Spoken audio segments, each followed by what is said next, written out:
আসসালামু আলাইকুম, রিয়াজ টেক টিউবে আপনাদেরকে স্বাগতম। আজকে আমি আপনাদেরকে দেখাবো আইফোনের অ্যাপসে যদি আমরা লক করতে চাই তাহলে কিভাবে আমরা সহজে সেই অ্যাপসটিকে লক করতে পারি। তো এই কাজটি করা খুবই সহজ। আমি যেই অ্যাপসটি লক করতে চাই সেই অ্যাপসটির উপর আমি চেপে ধরে রাখব। তারপর এখানে আমরা অনেকগুলি অপশন দেখতে পাচ্ছি। এখান থেকে আমরা সিলেক্ট করব রিকোয়ার ফেস আইডি, এটাকে আমি সিলেক্ট করে দিব। এবার এখানে আমরা দুইটি অপশন দেখতে পাচ্ছি, রিকোয়ার্ড ফেস আইডি, আরেকটি দেখতে পাচ্ছি hide and require face ID. তো আমরা যদি শুধুমাত্র অ্যাপসটিকে লক করতে চাই তাহলে রিকোয়ার্ড ফেস আইডি দিব, আর আমরা যদি অ্যাপসটিকে হাইড করতে চাই তার সাথে এটাকে আমরা যদি লকও করতে চাই তাহলে আমি নিচের এই অপশনটি সেট করব। তো আমি এখান থেকে রিকোয়ার্ড ফেস আইডি সিলেক্ট করে দিব।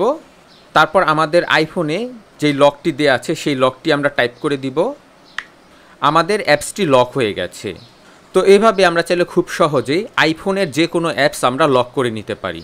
আশা করি ভিডিওটি আপনাদের কাছে ভালো লেগেছে। ভিডিওটি ভালো লেগে থাকলে অবশ্যই লাইক, শেয়ার এবং কমেন্ট করবেন এবং চ্যানেলটি সাবস্ক্রাইব করবেন।